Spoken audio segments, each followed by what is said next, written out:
Emma woke to the unwelcome sound of dripping water and groaned. As she stepped into her bathroom, she found water pooling across the tiles, threatening her meticulously kept sanctuary. Her first instinct was to handle it herself, but as the puddle grew, she reluctantly picked up her phone and dialed an emergency plumbing service. A few hours later, the buzzer rang. Emma opened the door to see a man with a rugged, confident stance, wearing work clothes and holding a heavy toolbox. He looked a bit surprised to find himself standing in the doorway of her upscale apartment. "Hi, you must be the plumber." "Thanks for coming so quickly," she said, offering a polite but slightly tense smile. He smiled back, an easy warmth in his eyes. "You called, I came. Good timing too. That leak's about to make itself real comfortable in your walls." "That bad?" He set down his toolbox and nodded, kneeling by the bathroom pipes with a practiced ease. "I've seen worse, but it's persistent. Could have been worse if you'd left it alone. Sometimes things just don't show they're broken until they start causing a mess." Emma watched him work, noticing the confidence in his movements and the natural way he handled each tool, his hands strong and steady. There was something calming about the rhythm he worked in, almost like he was performing an art of his own. She found herself lingering nearby, unable to pull away. "So how did you end up doing this?" she asked, feeling unexpectedly curious. Luca glanced up, his eyes meeting hers. "Wasn't the dream as a kid, if that's what you mean. My dad taught me, actually. It's not the kind of job people think of as big, but it's honest. I like the challenge of fixing things, figuring out the problems most people don't want to see." She nodded, feeling a strange sense of familiarity with his words. Her own world, filled with high society gatherings and carefully curated art, had begun to feel shallow, as if she were maintaining an image that wasn't truly hers. But here was Luca, a man who seemed to embody everything genuine and unpretentious. Their conversation continued, drifting into an easy rhythm. Luca finished his work but found himself lingering, drawn to the quiet intrigue in her gaze and the way she seemed to be peeling back the layers of his life with each question. She was used to people who danced around conversation topics, but with Luca, she felt free to simply talk, and he responded in kind. As the days passed, Luca had to return a few more times to address deeper issues in her apartment's plumbing, each visit sparking a new wave of connection between them. On his third visit, as he tightened a valve in the kitchen sink, she invited him to stay for coffee. He accepted, taking a seat at her kitchen counter as she poured 2 mugs, and they fell into conversation again. This time, their words grew more personal, touching on fears, regrets, and dreams left unpursued. Sometimes, Emma said quietly, cradling her coffee mug, "I look at my life and wonder if any of it is truly mine. I built this world around me, but it's like I'm always just heaping up with an image." Luca nodded, his gaze unwavering. "I get that. I've had people in my life tell me I could be doing something better or more impressive. I've tried to imagine it, but nothing feels as right as working with my hands, seeing the difference I make." She leaned in, feeling the magnetic pull between them. "It sounds so simple when you say it. There's a beauty in that, just being who you are, without any frills."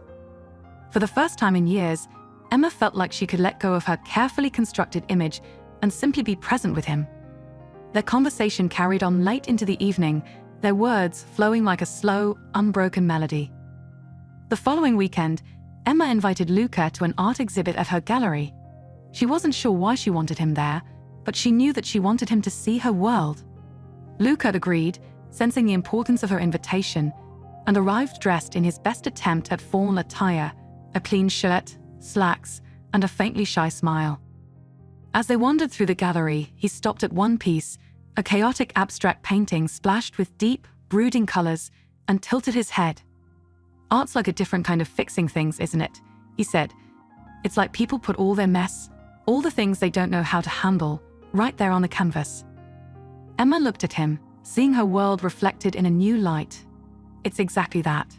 Art is how we understand what we don't have words for, what's too complicated to just say. He looked back at the painting, then at her, his gaze softening. "I think I might be looking at my first favorite piece of art." She smiled. "Which one?" "The one standing right in front of me." Her breath caught, and she felt warmth bloom across her cheeks. Their eyes locked, and for a moment, the gallery faded around them. The unspoken attraction between them was undeniable, each touch of his gaze deepening the connection that had been building since that first visit. Later that night, back at her apartment, the air between them was thick with tension and anticipation. Standing close, Luca reached out, brushing a strand of hair behind her ear, his hand lingering against her cheek. "Emma, are you sure?"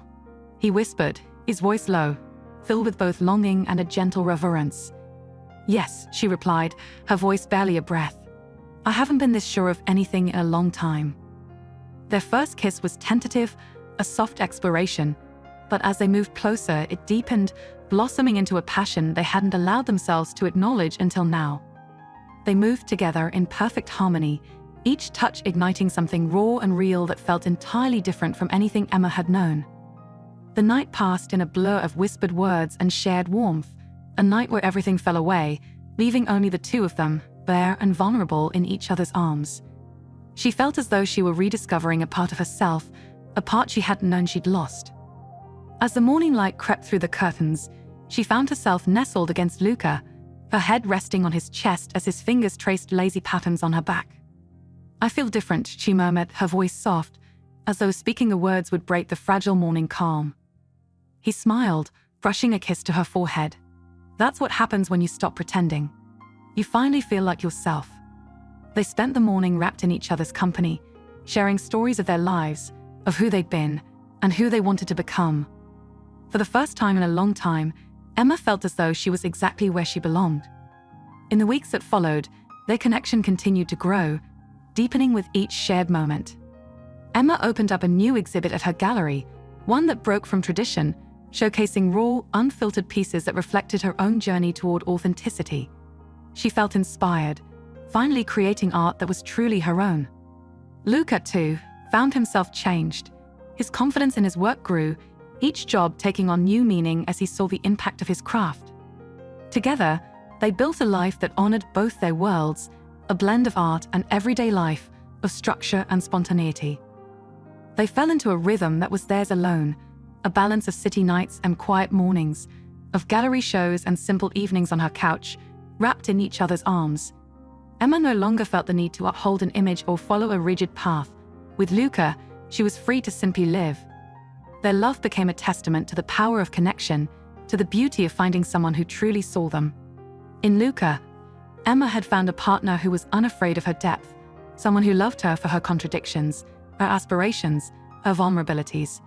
And she, in turn, cherished Luca for his honesty, his kindness, and the steady strength he brought to her life.